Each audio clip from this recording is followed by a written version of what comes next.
Assalamualaikum warahmatullahi wabarakatuh sobat. Cerita nyata kisah misteri kali ini saya akan beri judul Pesugihan Siluman Buaya Putih.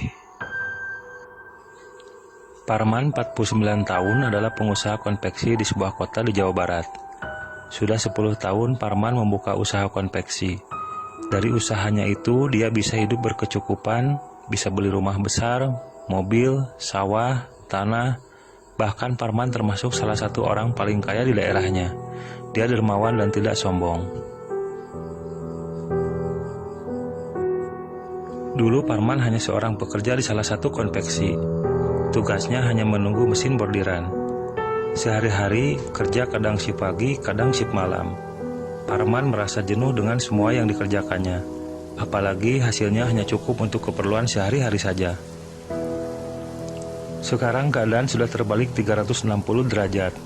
Parman sudah menjadi bos konveksi, punya ratusan pegawai dan banyak harta. Hingga suatu hari ada seorang tukang kebun di rumahnya yang melihat keganjilan yang sering dilakukan Parman majikannya di setiap malam Jumat Kliwon. Malam itu, malam Jumat Kliwon bertepatan dengan bulan Maulud. Terlihat dari pada maghrib, Parman gelisah seperti ada yang dipikirkannya.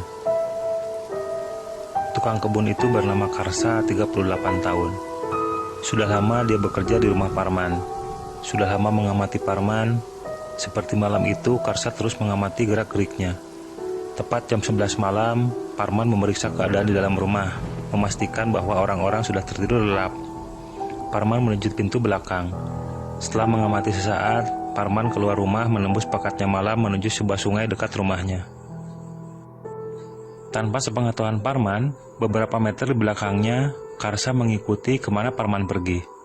Setelah berjalan menembus kebun karet, akhirnya dia berhenti di tepi sebuah sungai. Karsa terus mengamati gerak-gerik Parman.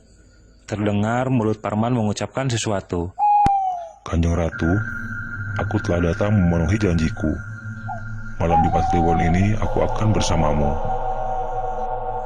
Tiba-tiba air sungai beriak bergelombang. Sejenak kemudian muncul seekor buaya ke permukaan air. Pelan-pelan mendekati Parman yang sedang berdiri di pinggir sungai. Dalam remang-remang cahaya bulan purnama yang menerangi temaramnya malam, Karsa melihat buaya yang tadi ada di depan Parman menghilang lalu berubah menjadi wanita cantik berbaju putih memakai mahkota. Wanita itu memegang tangan Parman lalu perlahan mereka berdua terlihat berjalan masuk ke dalam air. Sejenak Karsa terdiam. Dia kaget dengan apa yang dilihatnya barusan. Majikannya yang selama ini terlihat dermawan dan tidak sombong, itu ternyata mempunyai hubungan dengan siluman buaya putih penghuni sungai.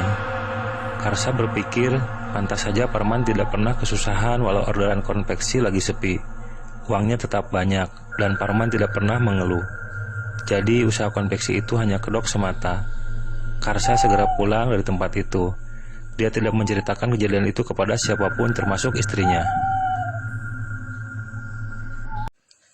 Keesokan harinya, Karsa bertemu dengan majikannya di teras rumah. Sikap Parman biasa saja. Tidak ada yang aneh, cuman wajahnya tidak gelisah seperti tadi malam. Hari-hari berikutnya tidak ada kejadian aneh lagi. Sebulan berlalu, sore itu hari Kamis tepat malam Jumat Kliwon. Karsa kembali mengamati Parman majikannya. Wajahnya gelisah lagi dan tidak kelihatan tenang.